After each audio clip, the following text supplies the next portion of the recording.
कहते हैं दारू पीना पाप है, चिकन खाना पाप है क्योंकि उसमें जान है। दारू में ऐसी कौन सी चीज मिली होती है कि उसको पीने से पाप हो जाता? अगर आप पी के कुछ गलत कर रहे हैं तो फिर गलत है लॉजिकली, तो फिर पाप क्यों? और अगर दारू में नशा चुकी होता है, अगर वो पाप है तो फिर तो पुड़िया खाना, सिगरेट पीना, सारी चीजें पाप में आ जाएंगी। पाप अलग विषय है, अभी मैं समझा देता हूँ आपको। जब हमारा देश गुलाम था जी, तो एक अंग्रेज ने एक पंडित जी की कनपटी पे बंदूक रखी और अंग्रेज ने कहा, ये पंडित जी यहाँ आओ, तुम बड़े पुजारी हो? हाँ पुजारी हूँ। हिंदू हो? हाँ। आज मैं तुम्हें गोली मारूंगा। पंडित जी बोले, क्यों मारोगे? बोले, आज 4 चीजें तुम्हारे सामने हैं। अंग्रेज ने 4 चीजें पंडित जी के सामने रखी। पहले, पराई स्त्री लाके रख दी, तुझे आज इसके संग रहना है। दूसरा, मांस रख दिया, आज तुझे मांस खाना है। और तीसरा, ढेर सारा सोना रख दिया। इतना सोना तो रोज भीख मांगता है ना, ले जा सोना। और चौथी, दारू रख दी, शराब। इन चारों में एक चीज तुझे लेनी पड़ेगी, नहीं लेगा तो गोली मारूंगा। बोल, क्या लेता है? पंडित जी बोले, पराई औरत तो मैं नहीं देख सकता, मार दो गोली मुझे, पर मैं पराई स्त्री के, मेरी माँ बहन, मेरे संस्कार ऐसे हैं कि ये मेरी माँ बहन और बेटी है, मैं मर जाऊंगा पर चरित्र में दाग नहीं लगने दूंगा, तो ये स्त्री तो मैं नहीं ले सकता। अब मांस भी मेरे धर्म के खिलाफ है, आप गोली मार दो, मैं ब्राह्मण हूँ, मैं मर जाऊंगा पर ये धर्म नहीं छोड़ूंगा। और रहा ये सोना भी नहीं लूंगा, क्योंकि मैं भीख इसलिए बेईमानी करता तो भीख क्यों मांगता? मैं ईमानदारी से भीख मांग के खा सकता हूँ, बेईमानी का करोड़ों नहीं ले सकता, इसलिए सोना भी नहीं लूंगा। हाँ, पंडित जी को लगा ये तो पानी है, दारू शराब, हमको दारू पानी लगा, ये तो पानी है।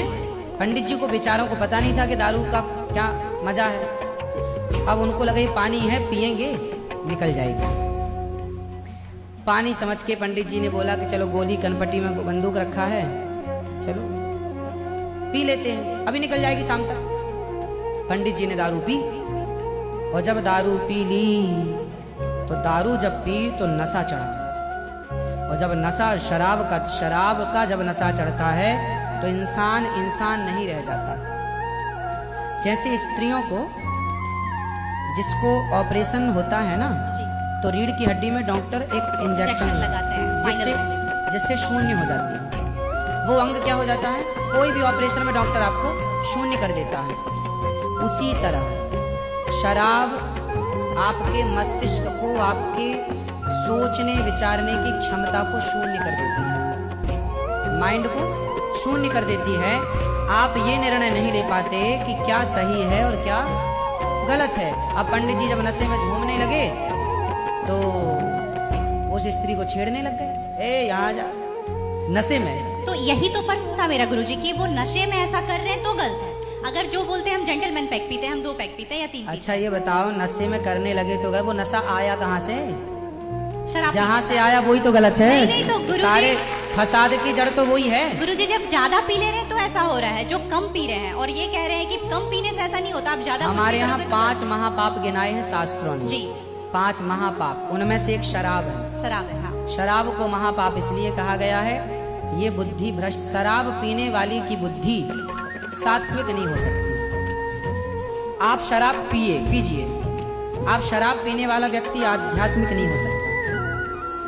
जो ईश्वर से कनेक्टिविटी है, जो हम आध्यात्म जगत की बात करते हैं। देखो, आप शराब पीने के, शराब लोग क्यों पीते हैं? शराब कौन पीता है? समाज में 2 किस्म के लोग होते हैं। एक वो होते हैं, जैसे मैं सात्विक हूँ, आप सात्विक हैं, आप चाहते हैं कि मैं भजन करूं भगवान का, ज्यादा हाय नहीं, शांत खुश भगवान के चिंतन। एक तो इस प्रकार का आदमी है भगवत चिंतन में, वो ज्यादा खाता भी नहीं।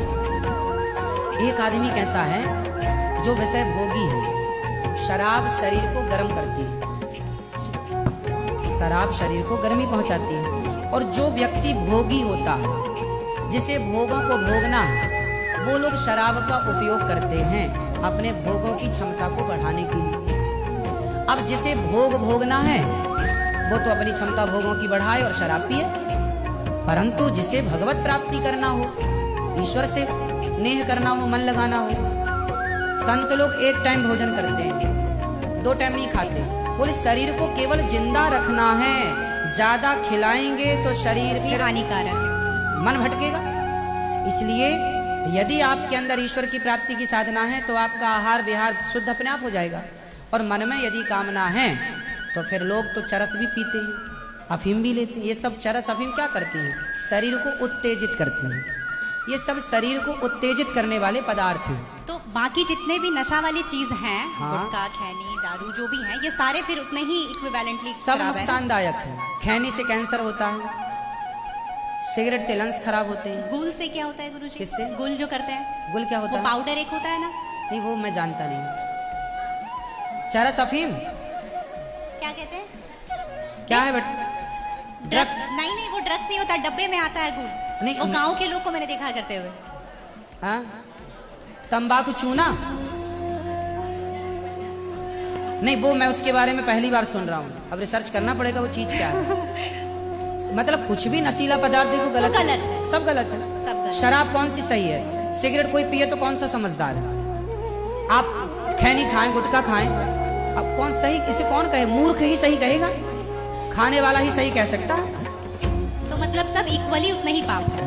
पाप पुण्य अलग विषय हो गया। नहीं गुरुजी, आप कहते हैं कि दारू शराब भी- को पाप माना गया है, बाकी ये चीज़ों सारी चीज पाप के अंतर्गत है। अब सेहत खराब हो ही जाएगी।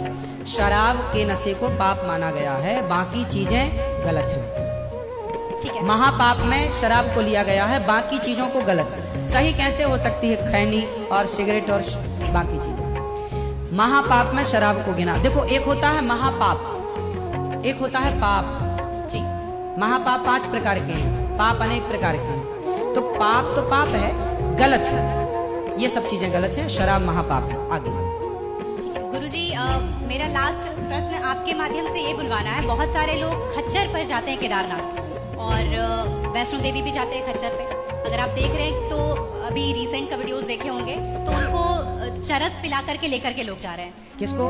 खच्चर को जी, एक नाक बंद करके एक नाक से पिला रहे हैं। और आपको यहाँ पे बहुत सारे लोग एडमायर करते हैं, इवन 11 मिलियन लोग एडमायर करते हैं। अगर आप ये बोल देंगे कि आप धाम जाते हो तो जाओ, लेकिन पैदल जाओ, इनका प्रयोग मत करो, तो मेरे लिए बहुत अच्छा होगा, क्योंकि हम बहुत ज्यादा ही एनिमल लवर हैं। तो ये देख करके लगा था मुझे कि कभी आऊंगी यहाँ तो आपके माध्यम इसलिए से जरूर पहले आऊंगी। के लोग जब तीर्थ यात्रा पर वहाँ केदारनाथ बद्रीनाथ जाते थे तो इस उद्देश्य से जाते थे कि अब वापस नहीं आना। पहले के लोग जाते थे इस उद्देश्य से कि अब वापस नहीं आना, वहीं भगवत धाम में चले जाएंगे। आजकल इसलिए आज के जमाने में तीर्थ इत्यादि जवानी में ही कर लो। माँ बाप को समय है, पाँव हाथ चल रहे हैं तो करा दो, भजन करो मस्त जवानी में, बुढ़ापा किसने देखा। तो समय से सब कर लो, बुढ़ापे में फिर तो खच्चर ही बचेगा। तो बुढ़ापा जो देखो, बूढ़े लोग हैं जो नहीं चल पा रहे हैं, पर आस्था है दर्शन की, तो वो अपने हिसाब से जाते हैं। नहीं तो गुरुजी, हेलीकॉप्टर भी तो है ना? हाँ, हेलीकॉप्टर का बजट सबका नहीं होता। हेलीकॉप्टर से सब नहीं जा सकते ना, उसकी टिकट ही महंगी है, 25-50 हज़ार रुपये लगता है, लाख रुपए भी लगता होगा, भगवान जाने, मुझे नहीं पता कितना लगता है। अब हाँ, सामान्य आदमी कहाँ वो 50 हज़ार की टिकट कटाएगा? वो तो 1000-2000 दे के जाना चाहेगा।